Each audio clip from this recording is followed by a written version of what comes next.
Me llamo Rodrigo Olivares. Tengo 28 años. Mi vida, hasta hace poco, giraba en torno a la electricidad y el pragmatismo. Soy técnico de mantenimiento de sistemas eléctricos. He recorrido innumerables pasillos oscuros, escaleras crujientes y sótanos olvidados. He respirado el aire viciado de hospitales abandonados, la humedad pesada de prisiones clausuradas, el eco metálico de fábricas donde el tiempo se detuvo. Pensaba que nada en este mundo, ni la maquinaria más averiada, ni el silencio más denso podría sorprenderme. Pero eso cambió la noche en que bajé no en cualquier elevador, sino en el de la Torre A2 de Tlatelolco. Eran las 11:48 de la noche cuando mi vieja camioneta se detuvo frente al imponente complejo. Tlatelolco, un lugar que, incluso de día, posee una energía peculiar, un aire de solemnidad cargado de historias.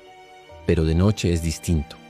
Se siente como una ciudad fantasma, un laberinto de concreto donde las sombras bailan y el eco del pasado nunca se disipa. La Torre A2, en particular, se alzaba como un coloso dormido, una silueta oscura contra el cielo apenas visible. Ni una ventana encendida, ni una sola alma visible afuera, solo la inmensidad de la noche y el silencio opresivo. Mis pasos por el pasillo del vestíbulo resonaban con una claridad escalofriante. Era como caminar por una catedral vacía, donde cada sonido se amplifica, cada respiración se vuelve audible. El piso, cubierto por una capa fina de polvo, revelaba algo perturbador. Huellas, frescas, no mías. Cruzaban el vestíbulo con una dirección inequívoca, directo hacia el elevador principal. Y luego el olor. Un olor que no encajaba con el abandono ordinario. No era humedad, no era moho. Era algo más, como tierra mojada, sí, pero mezclada con algo orgánico. Algo antiguo. Algo que recordaba a carne vieja, pero no putrefacta. Más bien como si el tiempo se hubiera condensado en ese aire, atrapando la esencia de algo que no pertenecía a este lado de la existencia. Me acerqué al elevador. La puerta de metal desgastado estaba ligeramente entreabierta. Una grieta oscura, una invitación silenciosa. Y en la pantalla digital, donde debería marcarse un piso o una flecha, solo había una letra, B, roja y parpadeante. No había botón para ese piso en el panel. Nunca lo había visto. ¿B de qué? ¿Debajo? ¿Debajo tierra? La mente en esos momentos busca explicaciones lógicas, pero algo dentro de mí ya sabía que la lógica no funcionaría esa noche. Empujé la puerta. Se abrió por completo con un gemido metálico que parecía resonar en el vacío. El interior del elevador estaba impecable, demasiado limpio para un edificio con ese aspecto. La luz del techo brillaba con una intensidad inusual, los botones se iluminaban con un resplandor fantasmal y el ventilador zumbaba suavemente. Pero lo que me congeló, lo que detuvo mi aliento en el pecho fue el espejo del fondo. Un espejo grande que cubría toda la pared. No me reflejaba. Di un paso atrás, luego otro. Nada, solo el interior del elevador vacío y mi propia figura ausente en el cristal. Mi cerebro, el pragmático Rodrigo, buscaba una explicación. ¿Un truco de luces? ¿Un vidrio polarizado de alguna manera? Pero mi instinto, esa voz primal, gritaba una advertencia. Tragué saliva sintiendo mi garganta seca. Revisé el panel, mis manos temblaban ligeramente. No había eléctricas. Todo funcionaba aparentemente a la falla perfección. Y entonces, sin que yo tocara un solo botón, sin que mi dedo rozara ni una superficie, las puertas se cerraron, lentamente con un siseo que parecía la respiración de una bestia, y el elevador comenzó a bajar. Vi los números en el panel, una cascada descendente que no tenía sentido. PB 1, 2, 3, 4, y siguió. 6, 9, 12, 17. El edificio, según mis planos, no tenía más de 2 niveles subterráneos. Esto era imposible. Cada número que aparecía era un latido en mi corazón, un paso más hacia lo desconocido. El sonido del motor cambió. Dejó de ser mecánico, dejó de ser la maquinaria familiar de un elevador. Ahora sonaba como una respiración profunda, pesada, que venía de las paredes mismas del cubículo. Sentí el aire calentarse, volverse espeso, casi tangible. Una presión opresiva comenzó en mi pecho, como si algo invisible me estuviera aplastando. Tuve que sentarme en el suelo. Mi cuerpo temblaba incontrolablemente. El aire era pesado, cargado con un olor más intenso a esa extraña mezcla de tierra y carne vieja. Y entonces, la luz se apagó. Oscuridad total, absoluta. Sentí el elevador detenerse con un golpe seco, un impacto sordo que resonó en mis huesos. Y la puerta se abrió, sola. Lo que entró no fue aire fresco, fue una neblina densa y fría que se arrastró hacia mí como un depredador sigiloso. Era pegajosa, y en la penumbra solo podía ver unos pocos metros al frente. Era como si la luz se negara a penetrar ese espacio. Salí. Mis pies se hundieron ligeramente en el suelo, produciendo un crujido peculiar.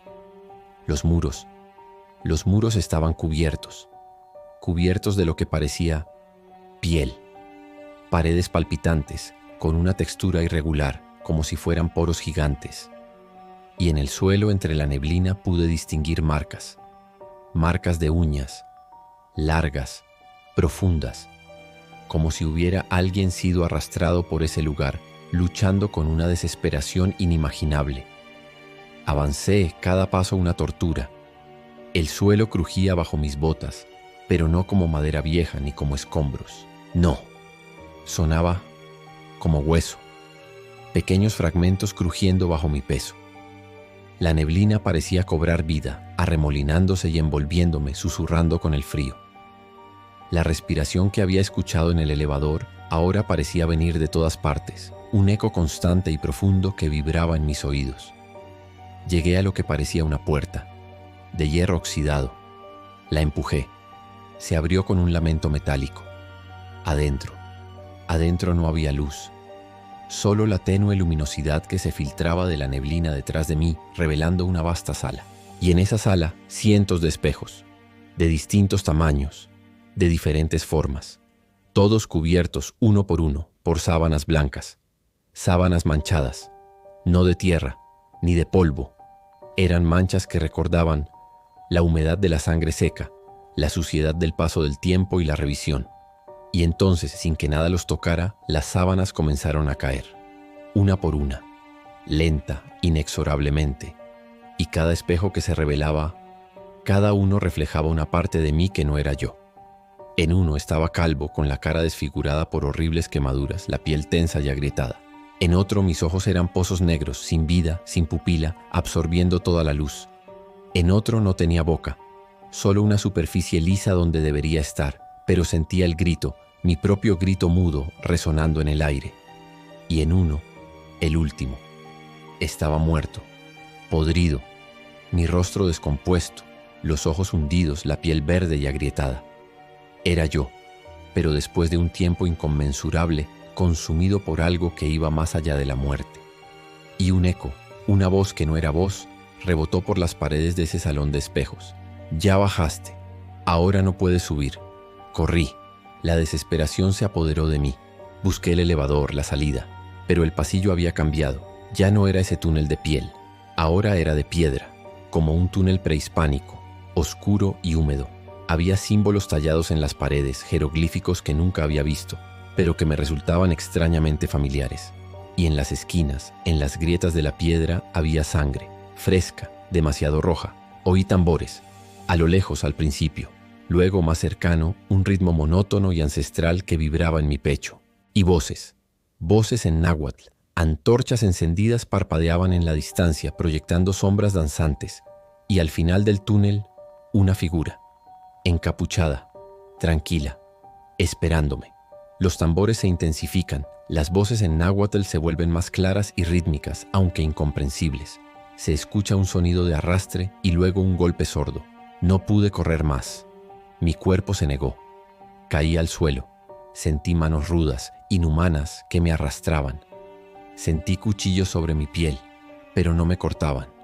No sentí dolor físico, no en ese sentido. Era algo más, una extracción, una sensación de vacío. Sentí como si algo me fuera arrebatado, no de mi cuerpo, sino de mi ser.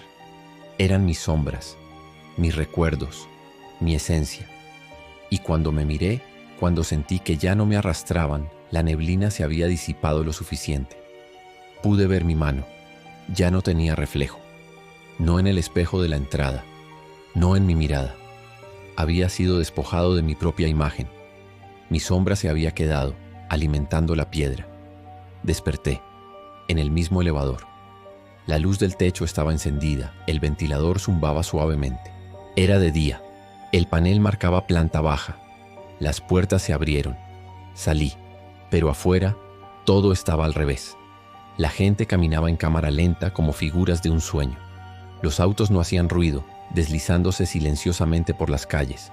El sol en lo alto era rojo, un rojo intenso como si la atmósfera misma estuviera teñida de sangre. Corrí. Salí del edificio, mi corazón latiendo enloquecidamente, pero sentí algo siguiéndome. No era una persona, era una versión de mí, más delgada, más vieja, más rotaciones, más como si la parte de mí que no volvió del elevador se hubiera quedado y lo que regresó fuera solo un eco, una cáscara. Y cada vez que duermo, cada vez que cierro los ojos, vuelvo al piso 33. La puerta se abre y yo sigo bajando, cada vez más profundo, encontrando nuevas versiones de lo que me espera y de lo que soy. Si alguna vez vas a Tlatelolco y ves un elevador funcionando en un edificio aparentemente vacío, no hay entradas, porque el que baja nunca regresa igual, si es que regresa.